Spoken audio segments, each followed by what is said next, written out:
Complex numbers की इस lecture series में आपका स्वागत है। इस लेक्चर में हम कॉम्प्लेक्स नंबर्स को मोटिवेट करेंगे, यानी कि उनकी उत्पत्ति का कारण क्या है ये हम समझने की कोशिश करेंगे। हिस्टोरिकली ये मोटिवेशन नहीं रहा वो अलग बात है। हिस्टोरिकली ये कुछ सेंचुरीज़ में, कई सेंचुरीज़ में हुआ है, तो वो तो हम नहीं पूरा देख सकते कि एग्जैक्टली कब क्या हुआ, पर थोड़ा हम समझ सकते हैं विद हाइंडसाइट। हम समझ सकते हैं कि कॉम्प्लेक्स नंबर्स एक तरह से एक नेचुरल कंस्ट्रक्शन है। तो सबसे पहले we have set of natural numbers. इसके बारे में कुछ डिटेल्स मैं नहीं दे सकता। नेचुरल नंबर्स बस हम जानते हैं कि क्या होते हैं और इनको कैसे ऐड करना है, कैसे मल्टीप्लाई करना है, ये हमें पता है। ठीक है, अब नेचुरल नंबर्स में कुछ इक्वेशंस होती हैं जो हम सॉल्व नहीं कर सकते। जैसे कि अगर ये इक्वेशन लिख दी जाए तो इसका नेचुरल नंबर्स में कोई सोल्यूशन नहीं है, पर ये काफ़ी इम्पॉर्टेंट है कि ऐसी इक्वेशंस को हम सॉल्व करें। जैसे कि कोई भी इकोनॉमिक अगर कंसिड्रेशन है, जैसे किसी से पैसा उधार लिया, तो अपने आप इस तरह की इक्वेशंस अराइज करती हैं। तो ये ज़रूरी है कि ऐसी इक्वेशंस को हम एक सिस्टमैटिक तरीके से सॉल्व कर सकते हैं, और उसके लिए फिर हम इन्वेंट करते हैं, हम आविष्कार करते हैं इंटीजर्स का। तो इंटीजर्स एक एक्सटेंशन है नेचुरल नंबर्स का।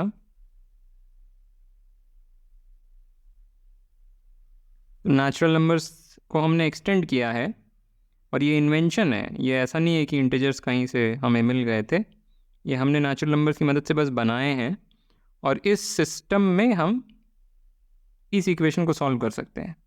और ये जो सिस्टम है ये पुराने सिस्टम को हर तरीके से एक्सटेंड करता है। पुराने सिस्टम में हम मल्टीप्लाई और ऐड कर सकते थे, इसमें भी कर सकते हैं, और जो एडिशन यहाँ पे होता है वही यहाँ पे भी होता है, पर यहाँ पे और भी ज़्यादा नंबर्स अवेलेबल हैं जिनके साथ हम एडिशन और मल्टीप्लिकेशन का गेम खेल सकते हैं। ठीक है, पर ये भी पर्याप्त नहीं है। इसमें भी कुछ इक्वेशंस हैं जो हम सॉल्व नहीं कर सकते, और ये इक्वेशंस भी बहुत नेचुरली अराइज करती हैं। तो फॉर एग्जांपल ऐसी कोई इक्वेशन हो, या ऐसी इक्वेशन हो, किसी एक क्वांटिटी को दो लोगों में बराबर बांटना हो, तो ऐसी इक्वेशन अपने आप सामने आएगी। और तीन लोगों में दो चीज़ों को बराबर बांटना हो तो, या सॉरी, तीन चीज़ों को दो लोगों में बराबर बांटना हो तो अपने आप ये इक्वेशन प्रस्तुत हो जाएगी। पर इंटीजर्स में इसका कोई सोल्यूशन नहीं है। कोई भी इंटीजर ऐसा नहीं है जो कि इसको सेटिस्फाई करे। सिमिलरली कोई भी इंटीजर ऐसा नहीं है जो इसको सेटिस्फाई करे। तो इसके बाद हम रैशनल नंबर्स की रचना करते हैं। रैशनल नंबर्स वो नंबर्स हैं जो कि हम हाई स्कूल में पढ़ते हैं, p बाई क्यू के फॉर्म में जो लिखे जा सकते हैं। तो p एक इंटीजर है और q एक नेचुरल नंबर है। तो अब ये नोटेशन अब कितना आप इससे परिचित हैं ये तो मुझे नहीं पता, बट कहने का मतलब बस ये है कि वो सारे फ्रैक्शंस जो कि इस फॉर्म के हैं, जिसमें p कोई सा भी इंटीजर है और q कोई नेचुरल नंबर है। तो रैशनल नंबर्स ये सारे नंबर्स होते हैं। हम हाई स्कूल में इनके बारे में पढ़ते हैं, तो ये भी कोई समस्या हमारे लिए नहीं खड़ी करते। और ये एक एक्सटेंशन है इंटीजर्स का, इस सेंस में कि हर एक इंटीजर अपने आप एक नेचुरली एक रैशनल नंबर को जन्म देता है।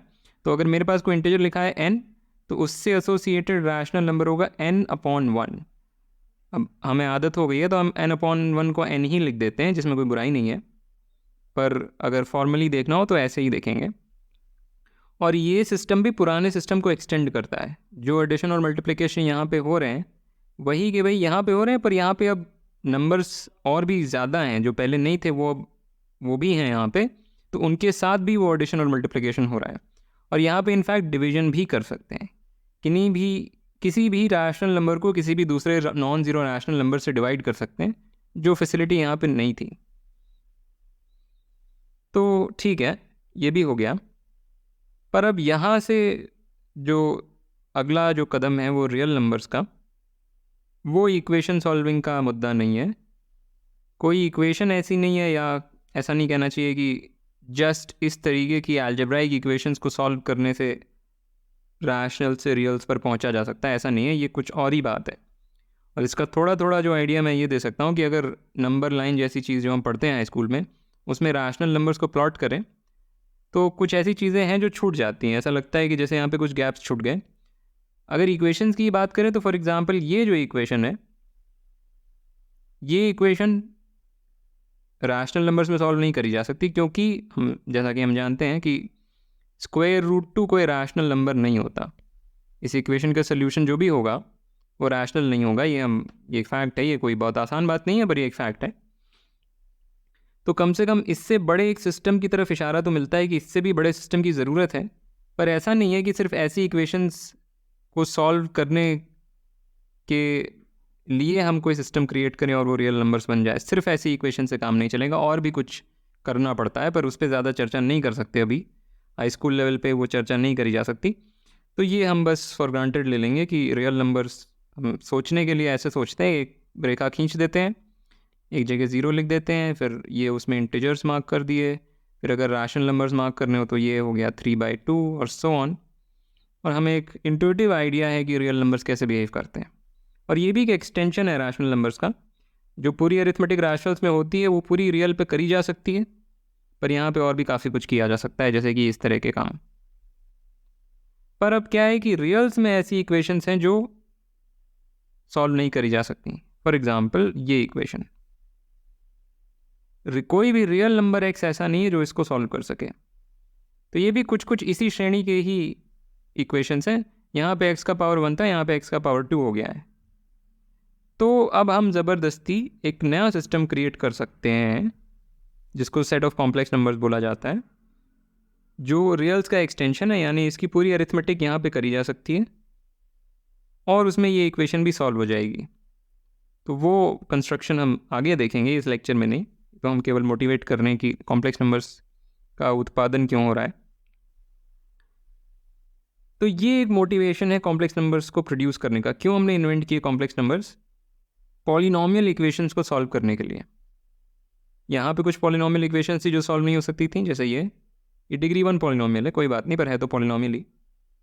यहाँ पे भी कुछ पॉलिनॉमियल्स हैं जो सॉल्व नहीं हो सकते, फिर इसमें भी कुछ पॉलिनॉमियल्स हैं जो सॉल्व नहीं हो सकते। पर मैं बस ये कह रहा हूँ कि रियल नंबर्स थोड़े से ज़्यादा पेचीदा हैं। तो रियल नंबर्स में भी एक पॉलिनॉमियल है जो सॉल्व नहीं हो सकता, और भी हैं जो नहीं हो सकते, पर कम से कम ये तो नहीं हो सकता। तो अब कॉम्प्लेक्स नंबर्स हम कंस्ट्रक्ट करेंगे जिसमें कि ये सॉल्व हो जाता है और वो रियल नंबर्स को एक्सटेंड करता है। तो प्रश्न उठता है कि क्या कॉम्प्लेक्स नंबर्स के ऊपर कोई पॉलिनॉमियल ऐसा लिखा जा सकता है? जब मैं कह रहा हूँ कॉम्प्लेक्स नंबर्स के ऊपर, मतलब कि जो कोएफिशिएंट्स हैं वो कॉम्प्लेक्स हों। जैसे कि जब नेचुरल नंबर्स की बात थी तो जो कोएफिशिएंट्स थे वो सब नेचुरल नंबर्स हैं, यहाँ पे सब इंटीजर्स हैं, यहाँ पे सब रैशनल्स ही हैं, क्योंकि ये इंटीजर्स तो रैशनल ही होते हैं। ये सारे रियल नंबर्स हैं, 1 भी रियल नंबर है और यहाँ पे भी 1 ही है। तो क्या कोई ऐसा पॉलिनॉमियल है जिसके कोएफिशिएंट्स कॉम्प्लेक्स हों? Whatever complex numbers are, वो हमने अभी कंस्ट्रक्ट नहीं किया है, बट क्या ऐसा कोई पॉलिनॉमियल है जिसके कोएफिशिएंट्स कॉम्प्लेक्स नंबर हो पर उसका कोई रूट कॉम्प्लेक्स नंबर्स में ना होता हो? तो फिर एक और बड़े सिस्टम की आवश्यकता पड़ जाएगी, पर ऐसा नहीं है। और ये बड़ी कमाल की बात है, इसको बोलते हैं fundamental theorem of algebra. Every non zero complex polynomial has a complex root. तो कह सकते हैं complex numbers are polynomially complete. ये जो कहानी थी जो पॉलिनॉमियल से मोटिवेट हो रही थी, एक यहाँ पे थोड़ा सा ग्लिच है पर कोई बात नहीं, ये कहानी जो पॉलिनॉमियल्स को सॉल्व करने से मोटिवेट हो रही थी, यहाँ पे आके एक्चुअली ये ख़त्म हो जाती है, क्योंकि इस फील्ड पर सारे पॉलिनॉमियल्स के सॉल्यूशंस होते हैं। तो इससे ये भी पता चलता है कि इसकी एक खास पोजीशन है मैथमेटिक्स में, इसका एक खास स्थान है मैथमेटिक्स में, और इसलिए जस्ट एक क्यूरियोसिटी के लिए भी इसका इन्वेस्टिगेशन एटलीस्ट सैंक्शन होता है। तो hopefully this give some idea कि क्यों कॉम्प्लेक्स नंबर्स अपने आप एक नेचुरल चीज़ है। और अब प्रीरेक्विजिट्स की बात कर लेते हैं। तो इस लेक्चर सीरीज़ में बस थोड़ी बेसिक ट्रिग्नोमेट्री और बहुत बेसिक कोऑर्डिनेट ज्योमेट्री हम लोग को पता होनी चाहिए। बेसिक ट्रिग्नोमेट्री से मेरा मतलब है कि कॉस थीटा क्या होता है, साइन थीटा क्या होता है, फिर शायद ये भी यूज़ हो जाएगा, sine square theta plus cos square theta equals 1।